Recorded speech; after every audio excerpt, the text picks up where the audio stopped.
Praise the Lord. കർത്താവിൻ്റെ നാമം വാഴ്ത്തപ്പെടുമാറാകട്ടെ. ഒരു പ്രാവശ്യം കൂടി ദൈവസ്ഥാനിൽ കടന്നു വന്ന് കർത്താവിനെ ആരാധിപ്പാൻ, മഹത്വപ്പെടുത്താൻ, സ്തുതിപ്പാൻ കർത്താവ് അവിടുന്ന് സഹായിച്ച ദൈവത്തിന് നന്ദിയോടെ സ്തോത്രം ചെയ്യുന്നു. നമ്മുടെ ജീവിതത്തിൽ ആത്മാവിൻ്റെ ഫലങ്ങളുണ്ട്. ആത്മാവിൻ്റെ ഫലങ്ങൾ എന്തൊക്കെയാണ്? സ്നേഹം, സന്തോഷം, സമാധാനം, ദീർഘക്ഷമ, ദയ, പരോപകാരം, അങ്ങനെ ഒത്തിരി കാര്യങ്ങളിവിടെ പറഞ്ഞിട്ടുണ്ട്. നമ്മുടെ ജീവിതത്തിൽ ദൈവത്തോടുള്ള സ്നേഹം എത്രമാത്രം വലിയതാണ്. ആ കർത്താവിനുള്ള സ്നേഹം, കർത്താവ് കാൽവറിയിൽ നമുക്ക് വേണ്ടി യാഗബലിയായി തീർന്ന നമ്മളോടുള്ള സ്നേഹം കൊണ്ടാണ് ദൈവജനമേ. ഡമനഘടകലാതെ ഇന്ന് രാത്രികാലം ദൈവത്തെ സ്നേഹിക്കേണ്ട പോലെ സ്നേഹിക്കുവാൻ നിങ്ങൾക്ക് കഴിയുന്നുണ്ടോ?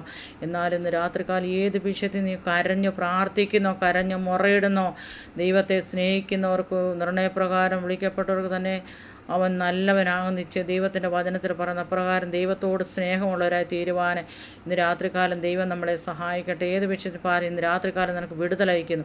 ദൈവത്തിൻ്റെ നാമത്തിലൊരു വിടുതലയക്കുന്നു. ദൈവത്തിൻ്റെ നാമത്തിലൊരു വിടുതലയക്കുന്നു.